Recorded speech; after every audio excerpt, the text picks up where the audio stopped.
केंद्र सरकार ने 8वें वेतन आयोग को मंजूरी दे दी है। अब इससे लाखों कर्मचारियों और पेंशनर्स को उम्मीदें बढ़ गई हैं। अब क्या उम्मीदें हैं 8वें वेतन आयोग से, इसी पर बात करेंगे। बने रहिएगा इस वीडियो में अंत तक हमारे साथ। नमस्कार, मैं हूं आशीष त्रिपाठी और रिटायर्ड जस्टिस रंजना देसाई की अध्यक्षता में ये वेतन आयोग और पेंशन में संशोधन की सिफारिशें करेगा। सबसे बड़ी चर्चा फिटमेंट फैक्टर पर है, जो कर्मचारियों की सैलरी में 54% तक की बढ़ोतरी ला सकता है। और केंद्र सरकार ने मंगलवार को 8वें वेतन आयोग के गठन को मंजूरी दे दी है।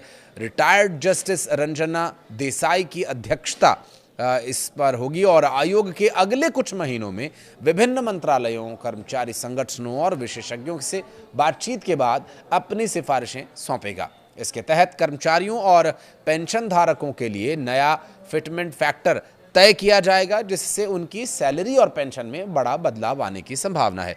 एक्सपर्ट्स के मुताबिक इस बार फिटमेंट फैक्टर जो 1.8 से लेकर 2.46 के बीच रह सकता है। और अगर 1.8 का फैक्टर लागू होता है तो केवल कर्मचारी एक, जैसे कि चपरासी, सहायक आदि का एक बेसिक जो वेतन है 18,000 रुपये से बढ़कर के 32,400 रुपये हो जाएगा।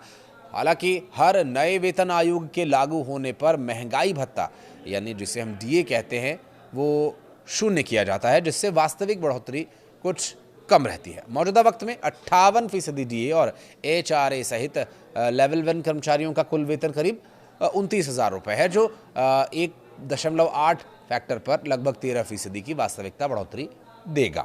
अब एक्सपर्ट्स के अनुमान के मुताबिक यदि फिटमेंट फैक्टर 1.82 हुआ तो सैलरी में लगभग 14% की बढ़ोतरी होगी, जबकि 2.15 फैक्टर पर यह बढ़ोतरी 34% तक जा सकती है। और सबसे ऊपरी स्तर पर 2.46 फिटमेंट फैक्टर लागू होने पर बेसिक वेतन 18,000 रुपये से बढ़कर के 44,280 रुपये तक पहुंच सकता है, यानी लगभग 54% का उछाल देखा जा सकता है। हालांकि ये आंकड़ा केवल बेसिक वेतन को दिखाता है, जबकि असल सैलरी में अन्य भत्तों को जोड़े जाने के बाद अंतर कम होगा। 8वें वेतन आयोग की सिफारिशें केंद्र सरकार के लेवल 1 कर्मचारियों और पेंशनर यानी पेंशन धारकों के लिए एक बड़ी राहत लेकर आ सकती है।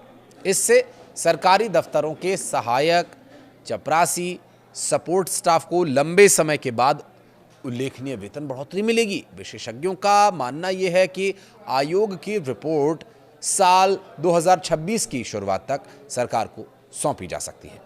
इसके बाद नए वेतनमान लागू होने की संभावना है। आने वाले महीनों में सरकार की ये घोषणा लाखों कर्मचारियों के लिए एक बड़ी खुशखबरी ला सकती है। 8वें वेतन आयोग से आपकी उम्मीदों और इस विषय को लेकर आपकी तरफ से दी जाने वाली प्रतिक्रियाओं का रहेगा इंतजार। ये कमेंट सेक्शन में आकर के आप अपनी प्रतिक्रिया दे सकते हैं। और वीडियो को यहाँ तक देखने के लिए बहुत धन्यवाद।